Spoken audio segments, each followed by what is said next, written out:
Hello, you are listening to the Charles Bonnet Syndrome podcast.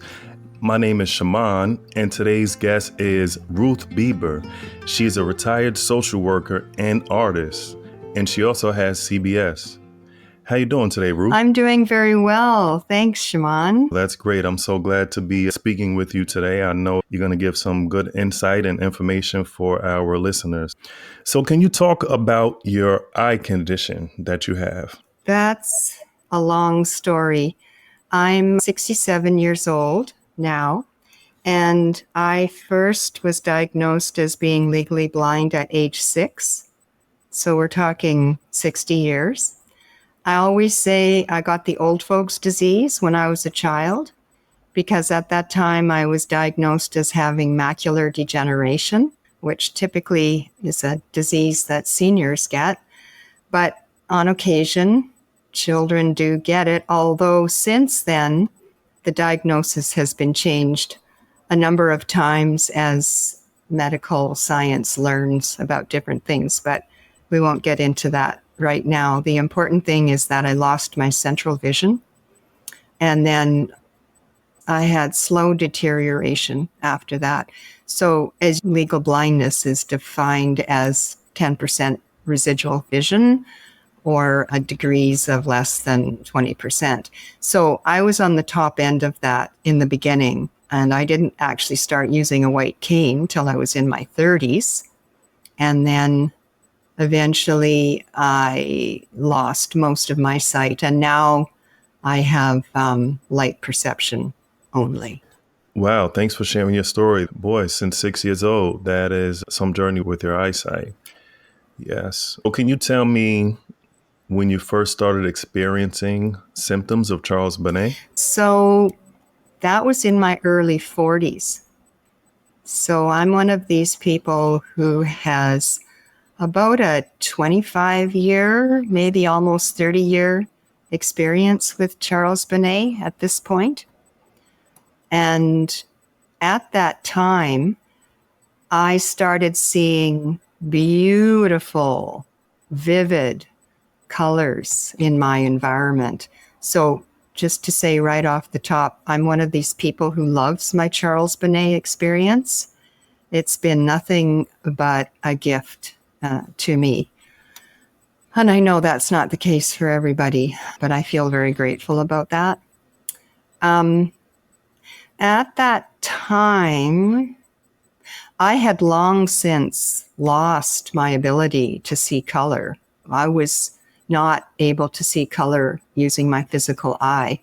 And I knew something unusual was happening to me, but this was before I had ever heard of the term Charles Bonnet Syndrome. I had no idea. This, for me, was a very personal experience that was happening to me, and I was thrilled, as we do as humans, and not having any other experience with Charles Bonnet. I started to make my own meaning out of the experience. And here I like to reference the conversation to Viktor Frankl, who, of course, is well known for his work in the area of making meaning out of our own human experience and the importance of that, especially when situations are tragic or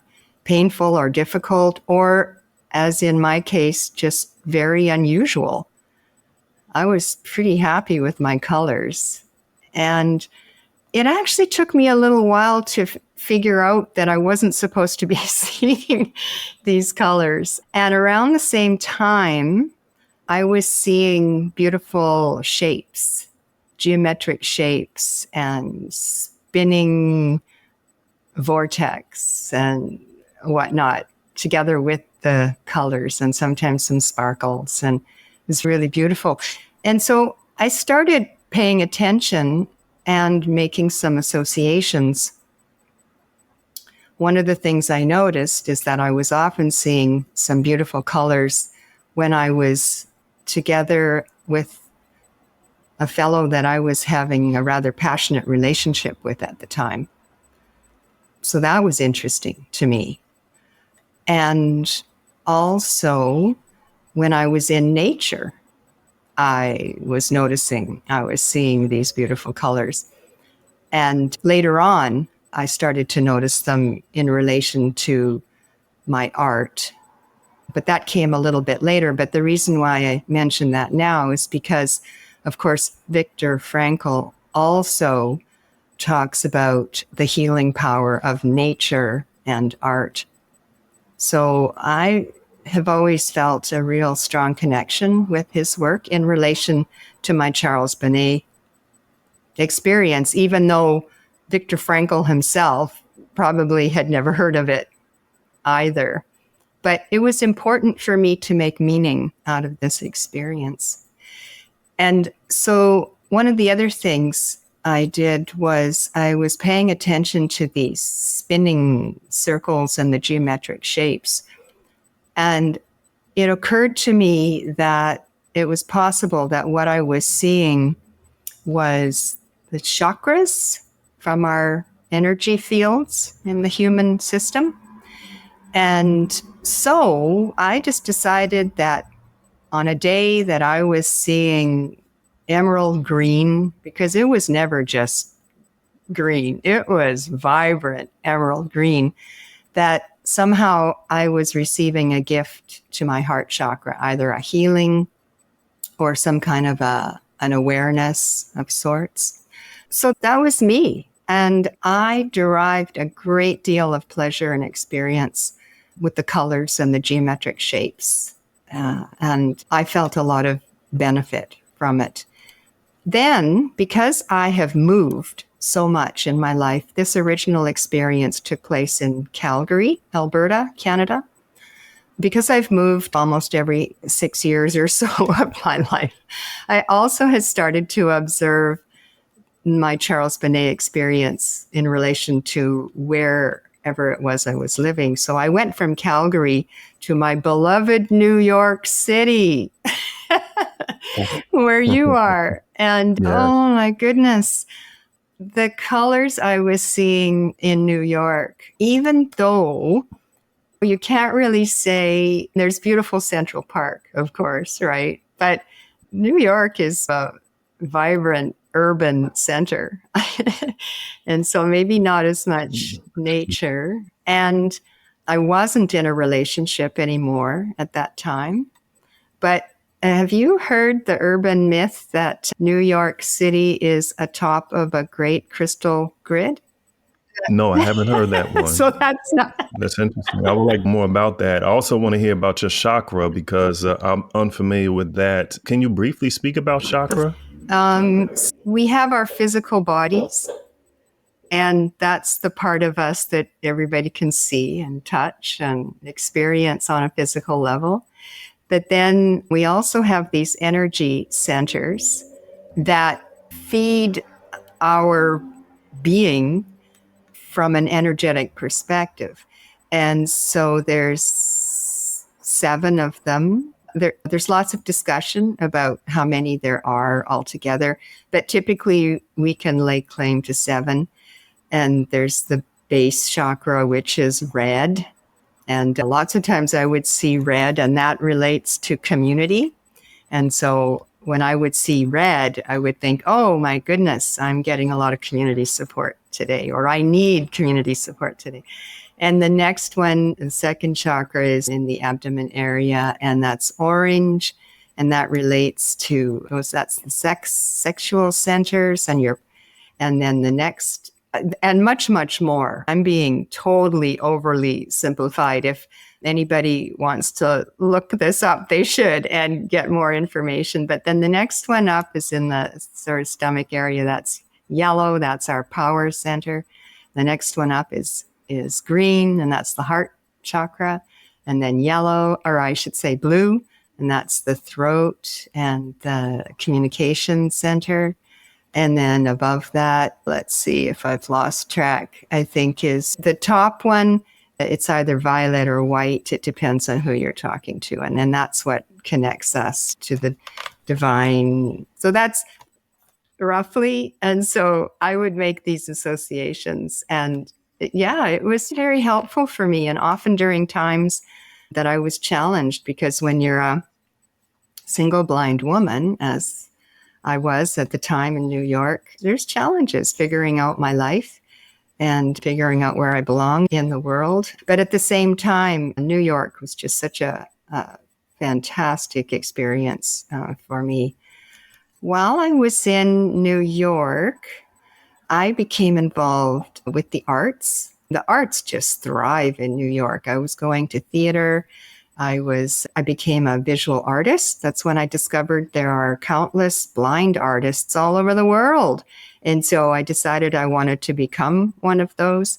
That's where I wrote my book, and I had a couple of plays read, and I finished a major ensemble production, which actually included some lighting techniques that were intended to replicate my Charles Bonnet experience. So while I was writing the play, I included that, but I still wasn't aware of Charles Bonnet. But then I met a student who was doing a project on making art tactile, I think. And I think the project was through the Museum of Modern Art. She was a graduate student. And yeah, so she got in touch with me, and I became a part of her study.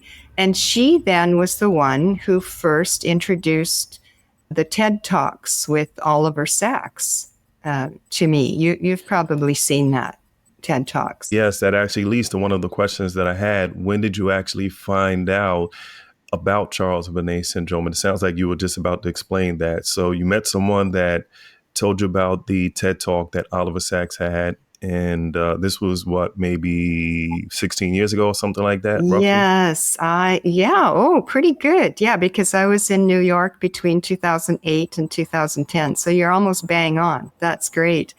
And so with great interest, I watched this TED Talks from Oliver Sacks. And actually, Oliver Sacks was doing some research out of Columbia University at the time. And he was with Charles Bonnet, and he was looking for people to interview.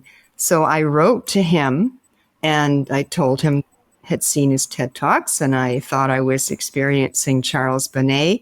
But even though I knew the word, I still hadn't been exposed to the various whatever nuances about what people were saying about it. So anyway, I made the big mistake of telling him that I thought my Charles Bonnet might be spiritually related, that perhaps I was having some kind of spiritual experience. And so he wrote back and thanked me and said he couldn't use my story because he wouldn't have anything to do with anybody who was suggesting that there was a spiritual component.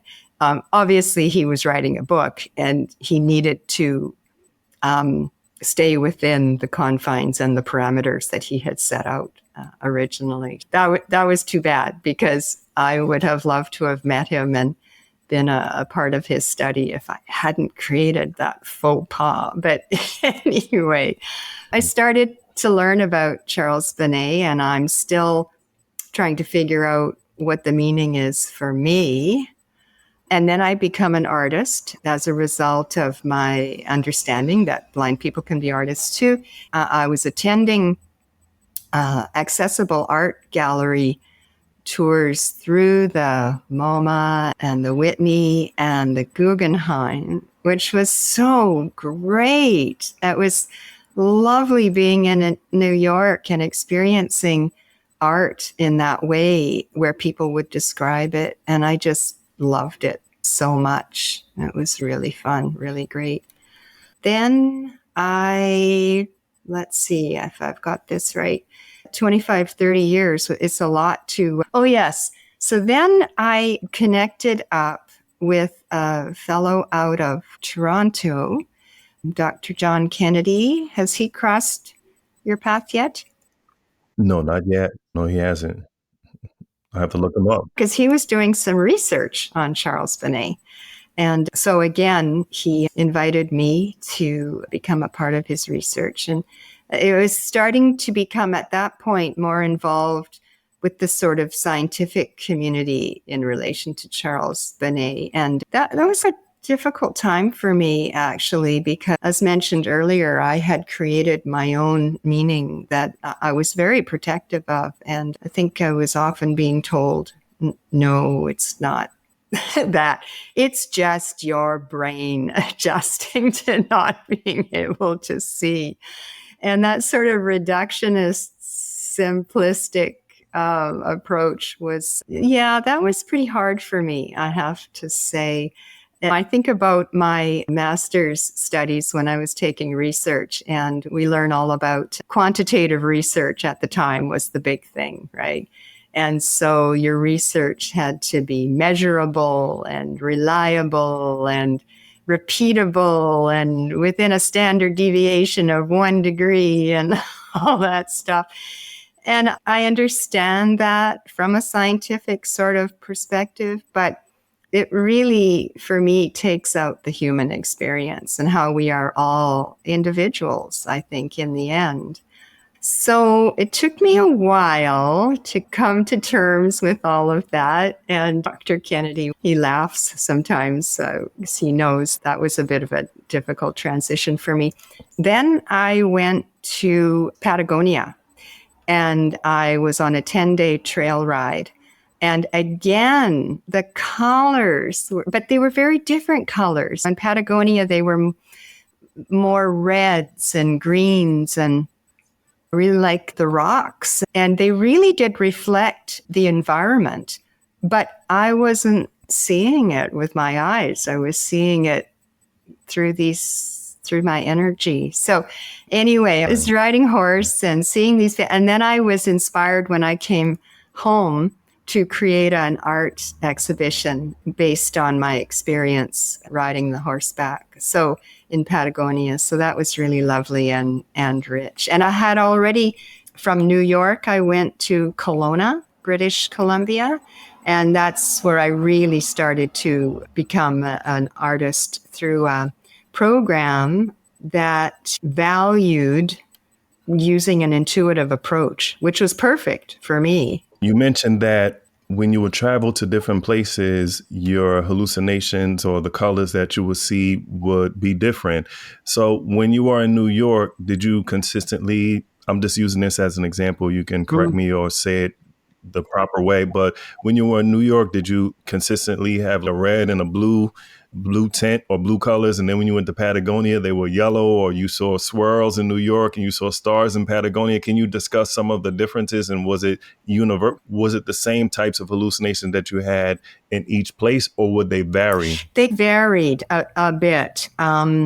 So in Calgary, for example, the colors were just rich. That's what I would describe. They were just rich. And then when I went to New York, the colors seemed to have more light in them, if that makes sense. You know, and they were with more light. And that's when I was really seeing the sparkles and the geometric shapes quite a bit more in New York, I would say. And then when I went to and more of the blue and the green and the more of what I would say the upper chakra colors. And then when I was in Patagonia, that's when I would see more of the reds and the oranges and green as well. Did you tell people about your condition? Did you tell people what you were experiencing when you were experiencing a Charles Bonnet? Absolutely. Yeah. And I would say mostly they didn't really care, to be honest. They would be intrigued. And then that was it. Then it was like, okay, this is what you're experiencing. But except for the people who were invested in some way. The student Meidel who sent me the Oliver Sacks TED Talks. Of course, she was quite interested, and John Kennedy was quite interested. And of course, since returning to Canada and the pandemic, and we now have access to all these programs on Zoom, I've joined Lucia's group here. And I was thrilled to see that because, as I say, most people don't care or they find it mildly intriguing and then they move on.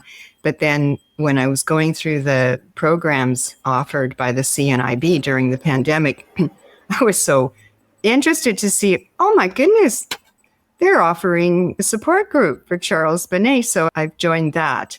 And she is just undaunted where it comes to keeping up the research and trying to expand and communicate. And I've learned so much about the various resources. And actually, that's how I come to this, because through Vicky, and I learned about that program through Lucia's group. I'm glad to see it's got quite a vibrant presence. It seems to be growing, and good on you for doing this program as well.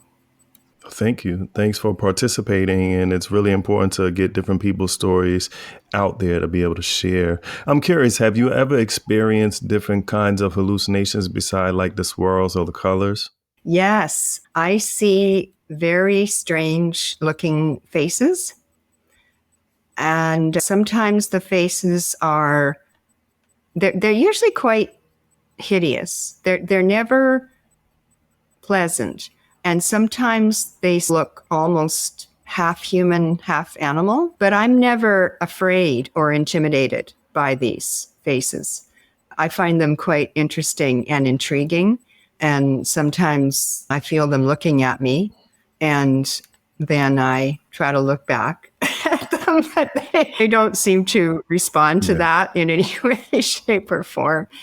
But that also occurs, from time to time. Yeah, thanks for asking. So why do you think that your experience is that way, that you're not scared or by these menacing faces, I'm going to say? Can you share some insight as to how you were able to, because a lot of people, when they see things that frighten them or things that are half human and half animal or something, they get scared. But how does that not affect you that way? Probably because my original experience with the colors and the geometric shapes was so positive and so welcoming. When you haven't seen anything for a number of years or very little, it's just such a gift to be able to see something. And so I had that really positive, beautiful experience in the beginning.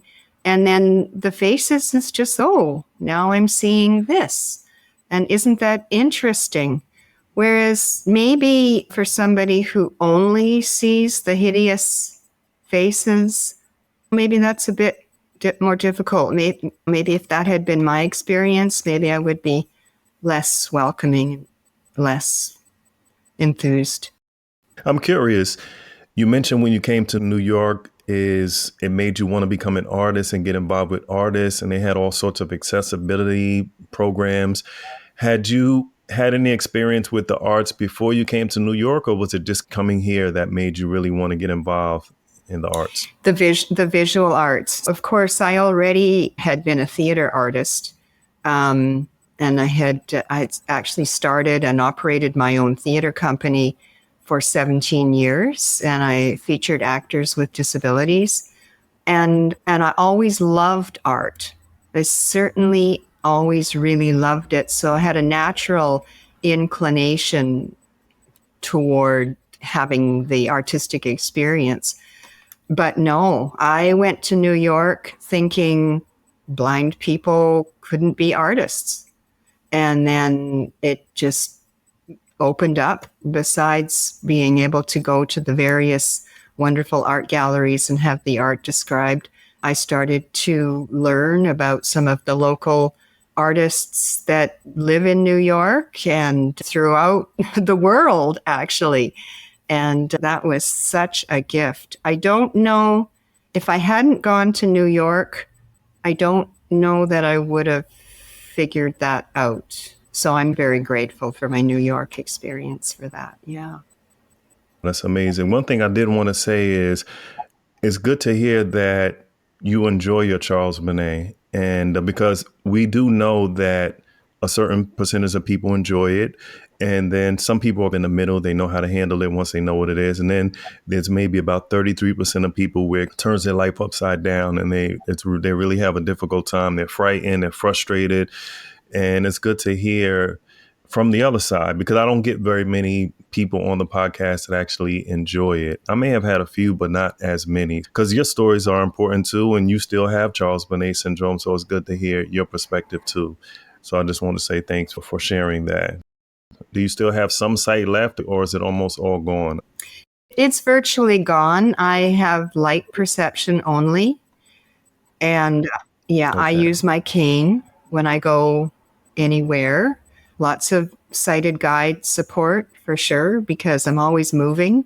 So since Kelowna, I've moved to Creston, and now, as you may know, I'm on Vancouver Island. That's for blind people, a new environment is always a major challenge. And so I really do rely on my sighted friends to help me out. Yeah, that's my story where my sight is concerned. But I still live a very rich life and enjoy the arts. And I have an exhibition coming up here in Parksville on the island next year. Oh, wow. Can you talk a little about that? Do you know a date for it, or is it still in the It's works? going to be November 2025. So that's a little ways from now. But they're a Okay. very, very active art gallery here. And yeah, they have to schedule things well in advance. So they have their whole 2025 schedule mapped out already. So I'm in November. Yeah, so I'm looking forward to that. Now, are you an artist as far as painting too, or is it mainly like theater and stuff? Oh, a visual artist for sure. So that's what I got when I lived in New York, was the awareness that blind people could be artists too. And so it just grew from there. And then after New York, I moved to Kelowna, where there was a program that supported people to use an intuitive approach. So as a blind person, a lot of what I do is intuitive. And in fact, one of the artists that I was introduced used to share a process where you first draw on a piece of paper, just whatever you want to draw, with your dominant hand and your eyes open. And then you look at it, and then you add to it with your non-dominant hand and your eyes open, and you look at it, and then you add to it again with your dominant hand and your eyes closed. And then look at it, and then the fourth time you use your non-dominant hand and your eyes closed. And she maintains that's where true creativity lies, is using the non-dominant hand with eyes closed. So yeah, so I was a perfect fit for that. Yeah.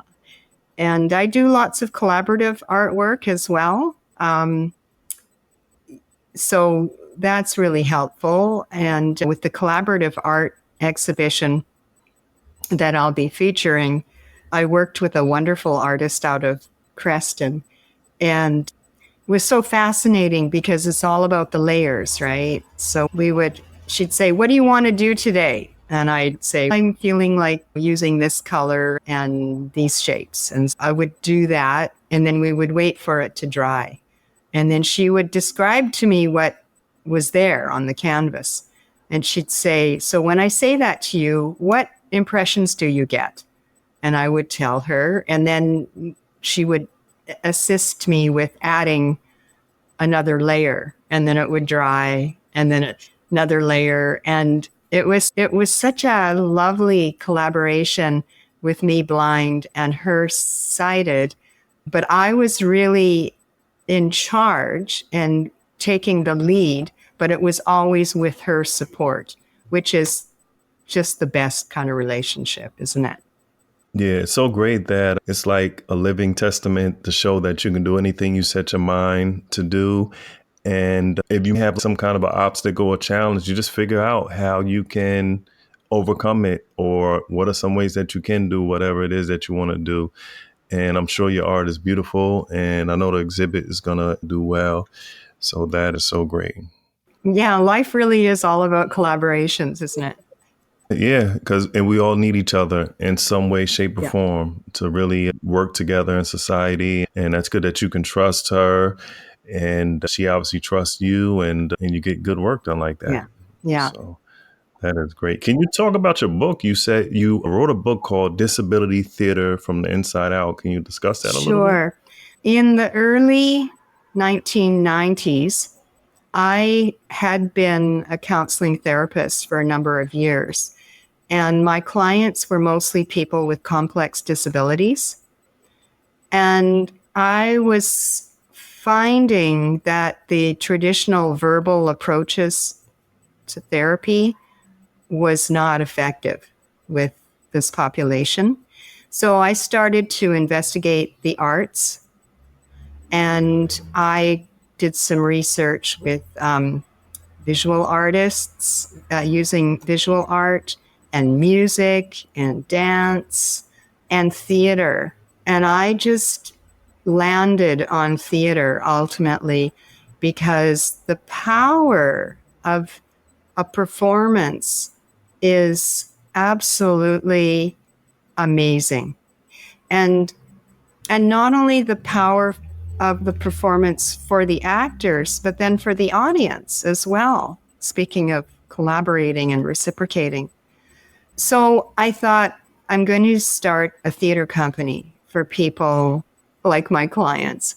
And so these were often people who had never had any theater experience in the past. And I used a process called collective creation because many of the actors, we will call them, because in my mind they became actors. Many of them couldn't read. Some of them couldn't speak. Often they were in wheelchairs. And with the collective creation, I would choose a theme, or the group of us would choose a theme. And then we would discuss what the theme meant to each of us in the collective. And I would take those stories and weave them into a play. And we would perform these plays all over the place. We went to a number of fringe festivals. Do you have fringe festivals in the States? Do you know what that is when I say that? No, I'm not sure. What is that? Oh, gee. So these are festivals where they're fringe because they're very unusual performances. So they're a bit fringy, right? So you apply to bring your show to a fringe festival, and sometimes you're accepted and sometimes you're not. And so my actors from my company, we were in a number of fringe festivals throughout Western Canada, and we would often get invited to conferences to be like the dinner entertainment, and lots of different kinds of performances. And it was my job to make sure that the theater script per se, although it wasn't really a script, it was collective creation, and we just rehearsed until everybody knew their part well enough. It was so powerful because individuals with disabilities, especially complex disabilities, often they don't have much of a voice in our culture. And so this gave them voice, and it was my job to make sure the performances were entertaining and the audiences loved it. And so it was really great. In the beginning, the theater community said that what I was doing wasn't really theater. That has changed now, big time. It's definitely theater. But I Wow. thought I need to write a book about this experience. So there are chapters that speak of the evolution of the theater company and my own evolution as artistic director. And it's an interesting little read. It talks about the theater, but it also talks about how the rehabilitation community embraced what I was doing. They were definitely on side. They could see the benefit for their clients becoming actors. So I wrote the book to share with other people who might be interested in starting their own theater company. And I left the company in 2008 before I went to New York. And I'm happy to say that it still thrives today. There's a wonderful artistic director, who's kept it going. And I'm very happy to know that the work continues. But that was my book. That's amazing. And you actually got a master's degree in rehabilitation in theater. So that kind of complemented how you were able to do what you did there. So do you find that you actually were able to help people more with the arts than with the talk therapy, or at least certain people, depending on what the condition is that they had or what disability they had? Absolutely. That was definitely the truth. I've spoken to several artists on this podcast, and one woman is writing a play about Charles Bonnet Syndrome. Another, well, actually, a man is doing the same thing, and you're doing so many things too, whether it's visual arts and painting or whether it's in the theater. So it's so important that they can spread the word. It can be therapeutic. So it's great to hear that, because some people maybe don't know how they can deal with what they're dealing with. And maybe if they take a acting class or a writing class or a painting class, it could be therapeutic, or it could help them deal with what they're going through. And sometimes when you do that, it could be good, or sometimes you could do something and essentially it could wind up helping someone else, whether you're giving a little bit of your time or it's inspiring to see how you deal with something. So it's just amazing what arts can do. Yeah, absolutely. That's so true. And besides being educational, it can be entertaining. And I think, we live in a culture where people like to be entertained, don't they? That is so true. Yeah. Some of the biggest YouTube channels, some of the biggest blogs or whatever it is entertaining. So and that's great when you can do so many different things. It can be therapeutic and entertaining, and you can do so much with the arts. I actually want to focus on that a little bit more, just to figure out what are some ways that art can help. Because even if you're having a bad day, you listen to some good music, which is a form of art, or you watch TV or listen to the TV, and it's very important. And it's good that we can keep arts going. I don't know about in Canada, but in the States, they've been taking funding out of the schools for the music and different things like this. So it's always good when you can have someone that will start up like in a theater or something. That's very important. Yeah, that's for sure. The arts are so incredibly important, because was it Wassily Kandinsky said that art feeds the soul.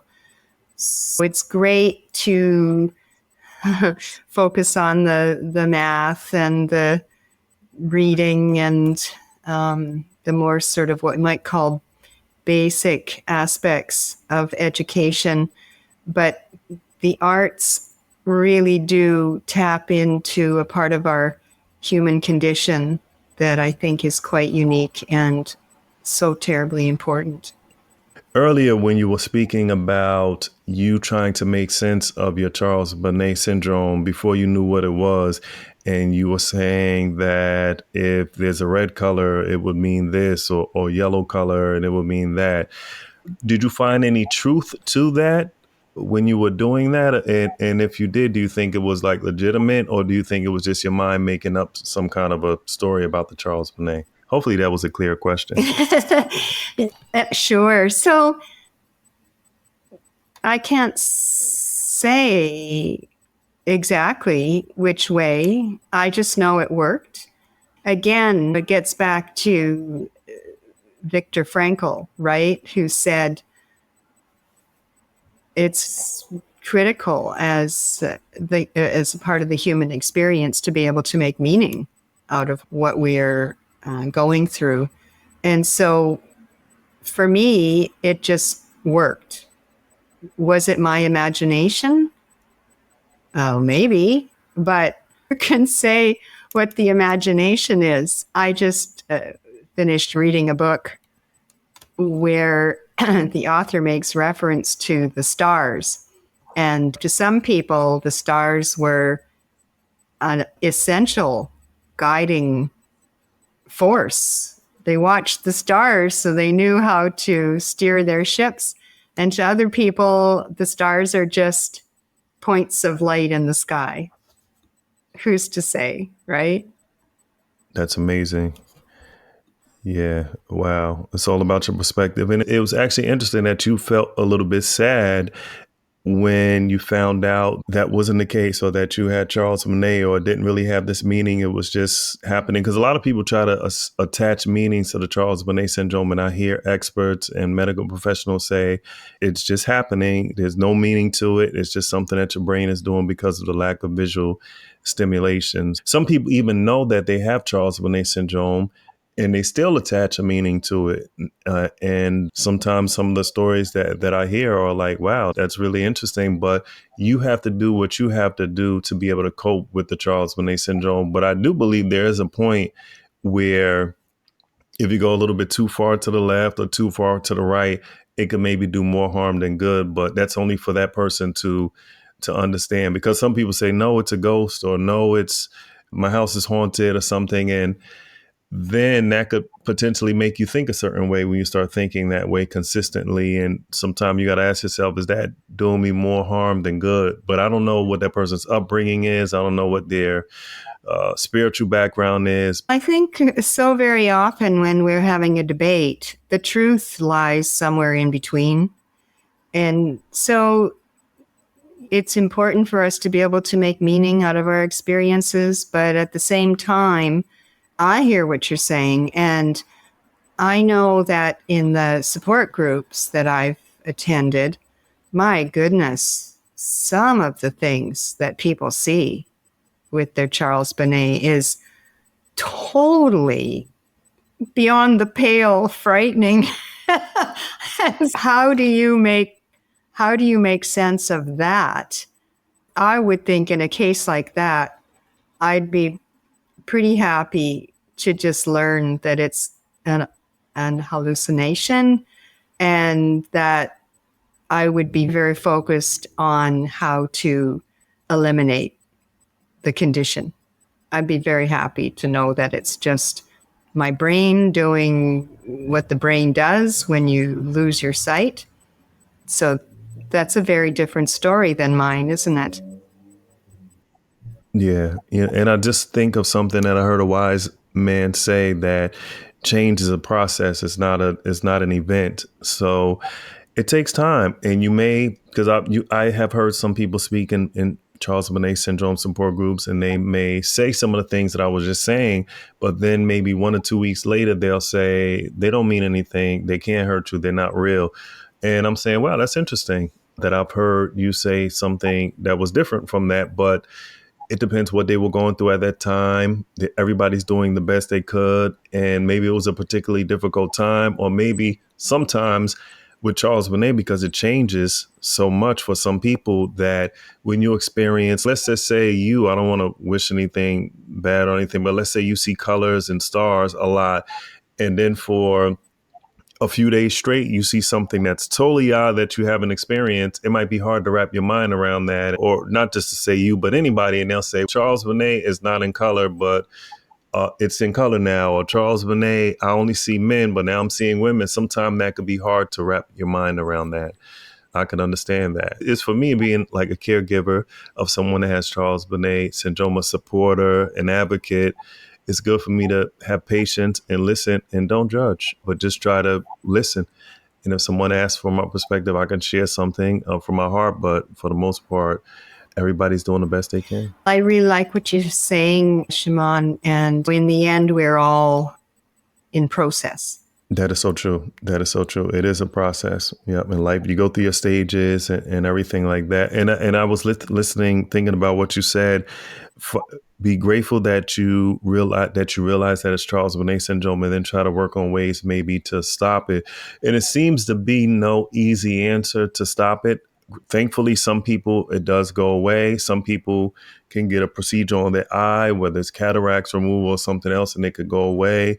What it seems to be right now, until further notice, seems to be focusing on ways to accept it and to think about it and how to frame your mind, having a support group around you if you're having a difficult time to maybe talk to. some of the maybe a YouTube video, some things like this podcast or anything, just to realize you're not alone. Because I don't know what it is for all of us, myself included. The natural tendency is when you're going through something difficult, you could think, "Oh, it's me," or "This is difficult." But then you realize that there's a lot of other people that are in a similar situation than you, or even maybe even a little bit worse sometimes. And that community will help you deal with it. And sometimes we're doing better than we realize. We could be saying, "Oh, I didn't handle my Charles Bonnet Syndrome too well last week," but you got through the week. And you're still kicking and going. That's right. And I like what you're saying about the importance of the public awareness and podcasts like this one and groups like the ones that are running throughout the world now, actually, and research projects like Vicky's. And it's just really important to keep that public awareness happening. Thank you. Yeah, and thanks again for sharing your story. This is very great. I'm curious if you can, because I'm just a curious person. Can you elaborate a little bit? I know it could take a long time, but maybe the short version of New York City being on top of a crystal or something. It sounds like you're talking about energies or something like that. Could you share that? Because I haven't heard that. That's all I can say about it is that, and I can't even say exactly where I heard it, whether it was when I was in New York or at a different time, but I was told that New York City is atop of a crystal grid. And so my understanding of crystals is that they can grow in a grid sort of format. And that, under New York, there's this huge crystal grid, which I didn't argue with at all because I thought, yes, this place is magical.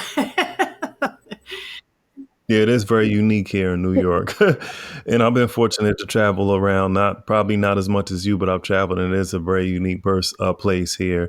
But I always, whether I believe or not, I always try to open myself up to at least hear what someone has to say of their perspective, and then I'll make my own decision how I want to interpret that. But it's always good to at least hear some things, because you hear a lot of things, and it's just good to I just was curious about that. So that's very interesting. See now. Yeah. Was it anything that you would like to maybe discuss that we haven't discussed, or let the listeners know? Oh, I can't think of anything now. I feel like we've covered a lot of material. Yeah. I